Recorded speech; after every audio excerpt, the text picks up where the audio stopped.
Hi students, your physics core ma'am this side. आज मैं आपके लिए लेकर आई हूँ एक बहुत ही इंफॉर्मेटिव वीडियो जिसमें मैं आपके साथ शेयर करने वाली हूँ कुछ ऐसी टिप्स जिसको आप अगर फॉलो अप करेंगे तो आप अपने फिजिक्स के पेपर को एकदम फोड़ के आ सकते हैं। बेटा जी, आज मैं आपको बताने वाली हूँ वो गलतियां जो बाकी सब करते हैं और हमें उनको क्या करना है, दूर दूर दूर दूर दूर करना है, यानी कि अवॉइड करना है। सो ऐसी मिस्टेक्स जो आम बच्चा करता ही करता है पेपर में, आप उससे दूर रहकर कैसे दूसरों से ज्यादा नंबर लेकर आ सकते हो, वो मैं आपके साथ आज डिस्कस करने जा रही हूँ। बेटा स्टार्ट करते हैं सबसे पहले अगर कि आपके सामने जब पेपर आएगा तो आपको किन किन चीजों का ध्यान रखना है, सबसे पहले किन किन चीजों को फॉलो अप करना है। तो सबसे फर्स्ट चीज जो आपको ध्यान रखना है बेटा वो क्या है, दैट इज रीड केयरफुली। क्या रीड केयरफुली मैम? बेटा जब आपको टाइम मिलेगा ना 15 मिनट का जिसमें आपको पेपर को रीड करना होता है, उस टाइम को आपने अच्छे से यूटिलाइज करना है। उस टाइम को आपने क्या करना है, अच्छे से यूटिलाइज करना है।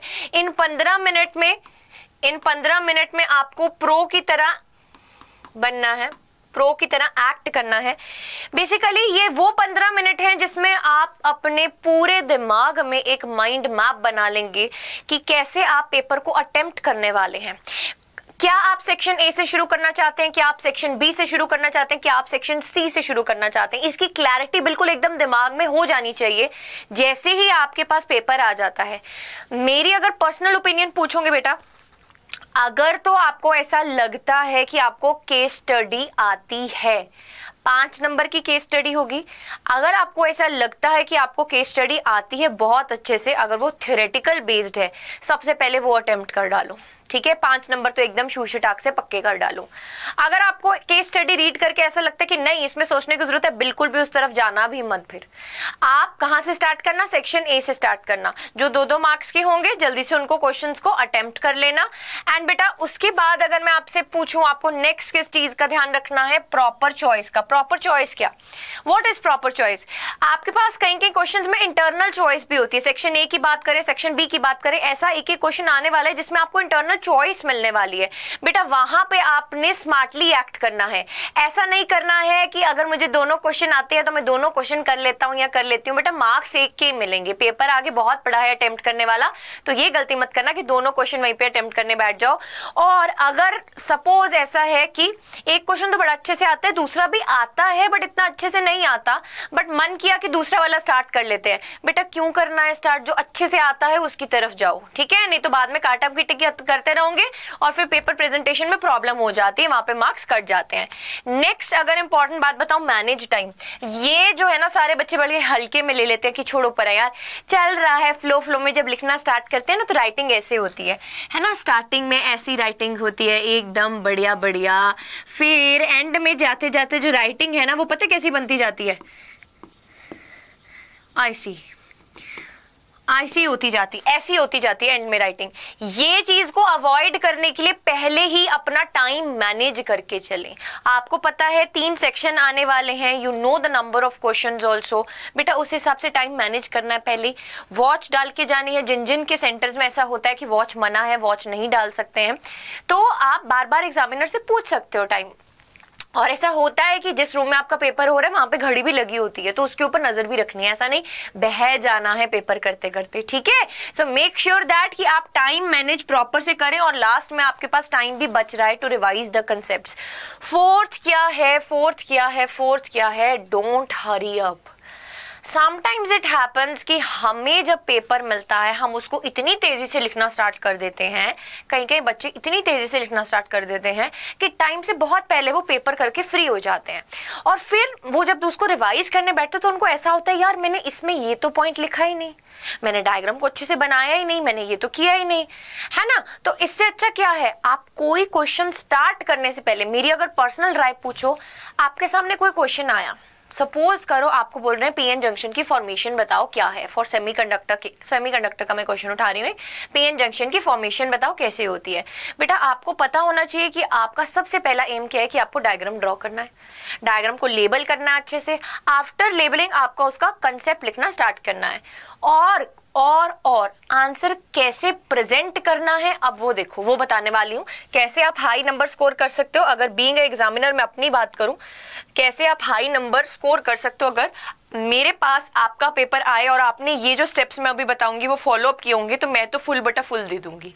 ठीक है, तो देखो फर्स्ट स्टेप देखो, definitions should be to the point.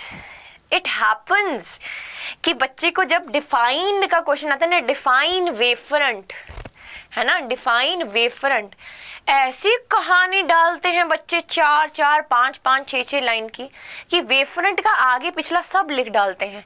बेटा उसका मार्क्स भी तो देखो कितने की डेफिनेशन पूछी गई है। क्या पता आपको 2 में डिफाइन वेवफ्रंट के बाद टाइप्स ऑफ वेवफ्रंट भी पूछे हो, तो क्या आप उसमें 6 लाइन लिख दोगे? नहीं। Attempt according to the number of marks. The most important thing you need to keep in your mind is कि marks के according ही आपको attempt करना है। जहाँ तक definitions की बात आती है बेटा, एग्जामिनर को बिल्कुल पसंद नहीं आता जो तुम इतना घुमा फिरा के लिख कर आते हो पेपर में। Accurate रहो, कीवर्ड्स को लिखना नहीं भूलना है। जैसे कि अगर मैं वेवफ्रंट का डेफिनेशन बताऊं तो उसमें कीवर्ड क्या है, उसमें आपको सेम फेज लिखना नहीं भूलना है कि जो पार्टिकल्स होते हैं वो सेम फेज में ऑसिलेट करते हैं, उनकी फ्रीक्वेंसी क्या होती है, सेम होती है। बेटा कीवर्ड्स को लिखना जरूरी है, बल्क में चीज लिखनी जरूरी नहीं है। जितना लिखो उसकी क्वालिटी अच्छी होनी चाहिए। ठीक है, उसकी क्वालिटी अच्छी होनी चाहिए। नेक्स्ट अगर मैं बात करूं, derivations should contain a sentence और 2 ऑफ द इंट्रोडक्शन। बहुत ही बढ़िया पॉइंट है, यूजुअली बच्चे अवॉइड करते हैं। देखो अगर ऐसा होता है, कई बार बोलते हैं कि जो लड़कियां होती हैं ना पेपर प्रेजेंटेशन में ज्यादा अच्छी होती हैं, पेपर ज्यादा अच्छे से प्रेजेंट करती हैं। क्यों? बिकॉज अगर आप नोट्स भी देखोगे ना बच्चे मेरे, अगर जो मैंने हैंड रिटन नोट्स आपने अगर मेरे फॉलो अप किए हैं तो आपको ये चीज पता होगी। सपोज करो आपको कोई डेरिवेशन आ जाती है, सपोज लेंस मेकर फॉर्मूला की डेरिवेशन आ जाती है। बेटा लेंस मेकर फॉर्मूला की जब डेरिवेशन आ रही है तो ऐसा थोड़ी यार सीधा लेंस बनाओगे और शुरू हो जाओगे, एक इक्वेशन लिखी, दूसरी इक्वेशन लिखी, दोनों को ऐड किया और आंसर आ गया। ऐसे नहीं करना है। आपको पहले लेंस मेकर फॉर्मूला हेडिंग डाल के 2 से 3 लाइन उसके बारे में लिखना है जो आप यहाँ पे नीचे करने जा रहे हैं। हम लेंस मेकर फॉर्मूला क्यों डिराइव कर रहे हैं, उसमें किसका रिलेशन निकल के आएगा, उसके बारे में 2 लाइन लिखनी है। फिर डायग्राम ड्रॉ करना है और फिर डेरिवेशन को सॉल्व करना स्टार्ट करना है, तब मिलेंगे पूरे नंबर। अगर 3 नंबर का आता है बेटा, अगर इस प्रोसीजर में जैसे मैंने बताया है तो 3 में से 3 मिलेंगे फॉर श्योर। बट अगर आप करते हो जल्दबाजी और सीधा सीधा एक्सप्रेशंस लिख के आते हो तो 1 नंबर कट जाएगा, 2 नंबर मिलेंगे, पहले ही बता रही हूँ। फिर उम्मीद मत करना कि 35 में से 35 आएंगे। ये जो ट्रिक्स बता रही हूँ, टिप्स बता रही हूँ, ये 35 आउट ऑफ 35 स्कोर करने के लिए है। So make sure that you are following it if you are aiming high. Next is a diagram of any clear mathematical steps with highlighted final results. इसका क्या मतलब है बेटा, जब आपके पास फाइनल एक्सप्रेशन आ गया, सपोज लेंस मेकर फॉर्मूला का expression आ गया 1/f μ2 माइनस μ1 डिवाइड में μ1 1/r1 माइनस 1/r2। अब इसको कोई अहमियत तो दो कि इतना बड़ा रिजल्ट आया है। क्या करना है, इसको बॉक्स में डालो, इसको हाईलाइट करो, लास्ट में ये स्टेप को क्या डाल दो, बॉक्स में डाल दो, ताकि एग्जामिनर को भी दिख जाए ऐसा पेपर जब वो चेक करने बैठे ना, उसको दिख जाए कि हाँ इस बच्चे का ये निकल आया है फाइनल रिजल्ट, इसको फुल मार्क्स देने हैं।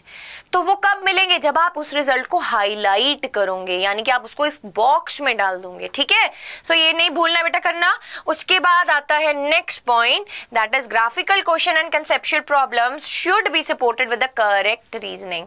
ग्राफ आया आपके पास इंटेंसिटी वर्सेस फ्रीक्वेंसी का, सॉरी इंटेंसिटी वर्सेस करंट का, है ना। अब करंट बढ़ रहा है इंटेंसिटी के बढ़ने से, आपने सिंपल ये बता दिया कि करंट जो है वो बढ़ रहा है अगर इंटेंसिटी की वैल्यू क्या है, इंक्रीज कर रही है। ठीक है, ये करंट आ गया, ये इंटेंसिटी आ गई। अगर इंटेंसिटी बढ़ रहा है, अगर इंटेंसिटी इंक्रीज हो रहा है तो करंट बढ़ रहा है। बेटा ग्राफ बनाकर छोड़ थोड़ी आऊंगे सिर्फ कि एग्जामिनर खुद ब खुद समझते रहे ये स्ट्रेट लाइन का मतलब क्या है, ऐसा नहीं होता है। आपको ग्राफ को नीचे पॉइंट्स में एक्सप्लेन भी करना है, उसको जस्टिस देना है, बिल्कुल बताना है कि ये वाला ग्राफ ऐसा क्यों बना, कि जब इंटेंसिटी इंक्रीज करते हैं, नंबर ऑफ फोटॉन्स इंक्रीज होता है, उसकी वजह से नंबर ऑफ इलेक्ट्रॉन्स इंक्रीज होता है, तब हमारा करंट इंक्रीज होता है। सो ये डायरेक्टली प्रोपोर्शनल होता है। ये 2 लाइन वहां पे लिख के आनी है तभी नंबर मिलेगा, ठीक है। अगर आगे आता है बेटा कंसेप्चुअल प्रॉब्लम्स, इसके बारे में आप सबको सपोर्टिवली रीजन देके आंसर देना है, ठीक है। उसके बाद आता है the most important thing, numerical problems must be solved in a logical systematic manner. बेटा इसका क्या मतलब है, जो आपके पास प्रॉब्लम्स होती है, न्यूमेरिकल प्रॉब्लम्स होती हैं, मोस्ट ऑफ द स्टूडेंट्स क्या करते हैं ना, मोस्ट ऑफ द स्टूडेंट्स करते हैं कि रैंडमली बीच में से सॉल्व करना स्टार्ट कर देते हैं। सबसे पहला केस आपको क्या करना है, सबसे पहला स्टेप, अगर आपके पास कोई न्यूमेरिकल प्रॉब्लम आता है, what you have to do is, जो भी क्वेश्चन में दे रखा है उसको ढंग से आंसर शीट में उतारो। ऐसा यूनिट्स में है तो ठीक है, अदरवाइज ऐसा यूनिट्स में कन्वर्ट करो। उसके बाद सोचो कि ये वाले कंसेप्ट पे कौन सा फॉर्मूला मैम ने करवाया था, वो वाला फॉर्मूला वहां पे लिखो। उसके बाद स्टेप बाय स्टेप उसमें वैल्यूज पुट करके सॉल्व करो। आप क्या करते हो, आप कुछ भी नहीं करते, ये आप सीधा इक्वेशन बना देते हो। इवन कि कई बच्चे फॉर्मूला तक नहीं लिखते हैं, वो इमेजिन करते हैं एग्जामिनर को फॉर्मूला तो पता ही है, हम सीधा वैल्यूज पुट करके आंसर झट से सॉल्व कर देते हैं। बेटा नंबर मिलेंगे बट पूरे नहीं मिलेंगे, तो logically step by step explain करोगे तो नंबर पूरे मिलेंगे। ये प्रो टिप्स उनके लिए हैं जो फुल मार्क्स स्कोर करना चाहते हैं। Next, last but not the least, leave some time for what, for revision.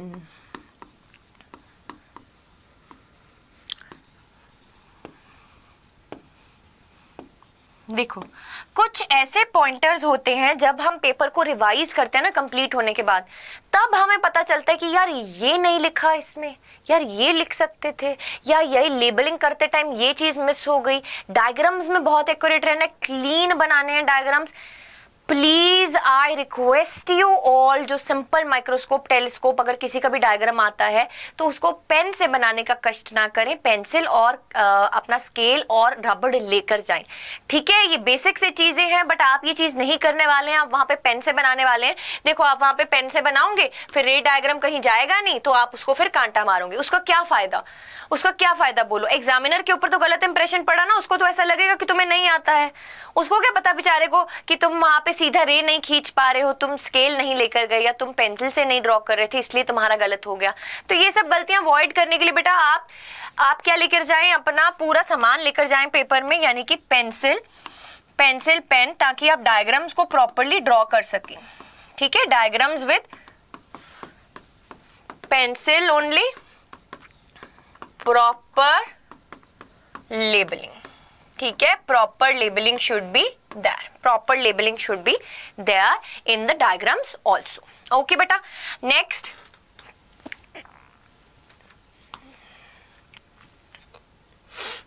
बेटा अभी ये क्या है, ये मैंने आपको कुछ टिप्स दी हैं, अभी थोड़ी सी और टिप्स देना चाहूंगी, वो मैंने यहाँ पे लिखी नहीं है। ये जो इंपॉर्टेंट टिप्स थी वो मैं लिख के लेके आई थी। देखो बेटा सबसे इंपॉर्टेंट टिप और क्या है, घबराना नहीं है। Be confident on yourself. बहुत बच्चे ना फिजिक्स के पेपर में घबरा जाते हैं कि हमें नहीं आता है। बेटा आपको आता है, आपने सारा साल पढ़ा है, आपने सारा साल मेहनत की है, and I trust you my core army, आप अच्छे से परफॉर्म करके आएंगे ही आएंगे। ओवर कॉन्फिडेंट भी नहीं होना, अंडर कॉन्फिडेंट भी नहीं होना, बी न्यूट्रल, ठीक है। न्यूट्रल रहना है, ऐसा सोचना है कि मैम ने जो कराया है हमने किया है और हम उसको पेपर में करके आने वाले हैं। सपोज अगर हमारे हाथ में पेपर आता है और उसमें ज्यादा प्रोपोर्शन न्यूमेरिकल के आ जाते हैं, बेटा घबराना नहीं है। सबसे पहले वो चीजें ढूंढ के करनी है जो आपको अच्छे से आती हैं, और कोशिश ये करनी है अगर कोई सेक्शन स्टार्ट किया है तो उस सेक्शन को कंप्लीट करके ही नेक्स्ट सेशन स्टार्ट करो।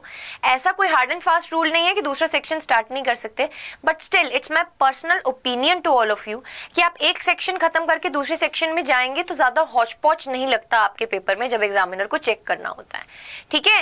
एंड घबराना नहीं है, स्टे कॉन्फिडेंट, सब बढ़िया होने वाला है, you will be getting good marks. And keep your self hydrated in exam, पानी पीते रहना बीच में, नर्वस नहीं होना, टाइम देखते रहना है, टाइम देखना बहुत जरूरी है, टाइम मैनेजमेंट होना चाहिए।